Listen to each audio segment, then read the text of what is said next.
हिमाचल सरकार सवालों के घेरे में है, हो भी क्यों ना। हिमाचल में पुलिस भर्ती का पेपर लीक हो जाता है। इसके बाद मुख्यमंत्री सामने आते हैं और कहते हैं कि पेपर रद्द हो गया है। कितना आसान था ना कहना। इसका दर्द उन्होंने महसूस किया जिन्होंने दिन रात एक करके पेपर पास किया था, और वो दर्द कैसा था कोई जाकर जरा उनसे पूछे। हम मानते हैं कि मुख्यमंत्री ने ईमानदारी का परिचय इस मामले को लेकर दिया, लेकिन जरा ध्यान से सोचिए, जिनकी मामले में गिरफ्तारियां हुई हैं वो प्रदेश के सबसे बड़े इस भ्रष्टाचार के मामले को बिना किसी पहुंचे हुए व्यक्ति के अंजाम देने में सक्षम थे? बिल्कुल भी नहीं। शिमला में सीबीआई जांच की सिफारिश का ऐलान मुख्यमंत्री जयराम ठाकुर ने किया था और कहा था कि इस मामले में अब तक हिमाचल और बाहरी राज्यों से कुल 73 लोगों को गिरफ्तार किया जा चुका है। इनमें से 38 को डीम्ड अरेस्ट किया गया है। इनमें अभ्यर्थियों के अलावा एजेंट भी गिरफ्तार है और 2 अभ्यर्थियों के पिता भी गिरफ्तार किए गए हैं। इस मामले में अब तक 8,49,000 रुपए और 15 मोबाइल फोन के अलावा एक लैपटॉप और एक स्विफ्ट डिजायर कार भी बरामद की गई है। हिमाचल प्रदेश पुलिस भर्ती को लेकर पेपर लीक मामले में पूरे प्रदेश को लेकर सरकार से लेकर पुलिस की कार्यप्रणाली सवालों के घेरे में है। सूत्रों का कहना है कि पेपर लीक करने वालों ने लगभग सभी सबूत मिटा दिए हैं। बड़े प्लान के तहत मामले को अंजाम दिया गया है और क्योंकि सीबीआई मामले की जांच करेगी तो ज्यादा कुछ उम्मीद भी नहीं की जा सकती है। पेपर लीक के पीछे कई प्रभावशाली लोगों का हाथ है। अहम बात यह है कि मामले में अब तक पुलिस के कर्मचारी या अधिकारी पर गाज नहीं गिरी है, जबकि भर्ती से जुड़ी प्रक्रिया और पेपर का आयोजन पुलिस की ओर से करवाया गया था। मामले में केवल एजेंट और टॉपर युवकों की गिरफ्तारियां हुई हैं। दरअसल पूरे मामले के 15 दिन बीत जाने के बाद सीबीआई जांच की सिफारिश सरकार ने की, यानी साजिशकर्ताओं को इतना वक्त दिया गया कि वे सबूतों से छेड़छाड़ कर सकें। अहम बात यह है कि साजिशकर्ता ने किसी से डायरेक्ट फोन पर बात नहीं की और एजेंट के अलावा दलालों के साथ काम किया है। मामले में सबसे अहम बात यह भी है कि किसी भी आवेदक को पेपर मुहैया नहीं करवाया गया, केवल सवाल नोट किए गए और उन्हें जवाब रटाए गए।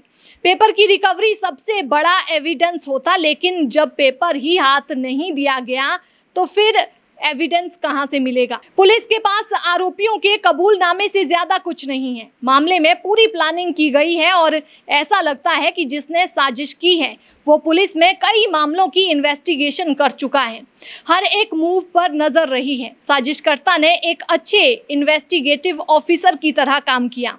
पूरे मामले का खुलासा कांगड़ा से हुआ था। एसपी कांगड़ा ने मामले का भंडाफोड़ किया था। मामला काफी संजीदा और बड़ा है, लेकिन पुलिस ने एक भी बार मीडिया को जानकारी नहीं दी। किसी भी तरह की ब्रीफिंग नहीं की गई। केवल मुख्यमंत्री जयराम ठाकुर ने ही मीडिया से बातचीत की और जो भी फैसले लिए उनकी जानकारी दी।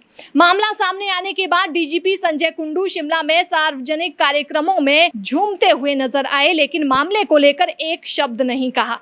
अहम बात है कि जिस पुलिस की पीठ पूरे मामले को लेकर थपथपाई जा रही है, उसकी निगरानी में पुलिस भर्ती चल रही थी और उसी की नाक के नीचे पेपर लीक हुआ। वहीं कांग्रेस ने मामले को लेकर प्रदेश सरकार पर गंभीर आरोप लगाए हैं। कांग्रेस का कहना है कि असली मुजरिम अभी बाहर है। नंबर 1 मुजरिम कौन है, मुख्यमंत्री ये जानते हैं। इस मामले पर सरकार लीपापोती कर रही है। राजनीतिक संरक्षण और पुलिस के आला अधिकारियों की मिली भगत के बिना पेपर लीक नहीं हो सकता है। इस पूरे मामले में पुलिस ही सबसे बड़ी दोषी है। अब ऐसा नजर आ रहा है कि बाढ़ ने ही खेत को खाना शुरू कर दिया है। ये सभी आरोप कांग्रेस ने भाजपा पर जड़े हैं। बता दें कि पुलिस कांस्टेबल के 1334 पदों के लिए 27 मार्च को लिखित परीक्षा आयोजित की गई थी। 75,803 अभ्यर्थियों ने इसमें हिस्सा लिया था। 5 मई को रिजल्ट आया था और बाद में दस्तावेजों की जांच के दौरान शक होने पर पुलिस ने कुछ टॉपर से पूछताछ की थी, तब मामले का खुलासा हुआ था। कांगड़ा में इस संबंध में मामला दर्ज किया गया है। हिमाचल में पुलिस कांस्टेबल भर्ती की लिखित परीक्षा का पेपर लीक होने का मामला तूल पकड़ता नजर आ रहा है। कांग्रेस भी ये बात लगातार कह रही है कि कार्रवाई केवल छोटी मछलियों पर ना होकर बड़ी मछलियों को जल्द सलाखों के पीछे डाला जाए। पेपर लीक होने से न केवल परीक्षा देने वाले हजारों युवा आहत हुए हैं, बल्कि उनके परिजनों की उम्मीदों पर भी पानी फिरा है। बच्चों ने कठिन परिश्रम के बाद ये परीक्षा दी थी और अब अधिकारियों की लापरवाही से उन्हें दोबारा परीक्षा देनी होगी। वहीं इस मामले का राजनीतिक पक्ष देखें तो हिमाचल में इसी साल विधानसभा चुनाव होने हैं।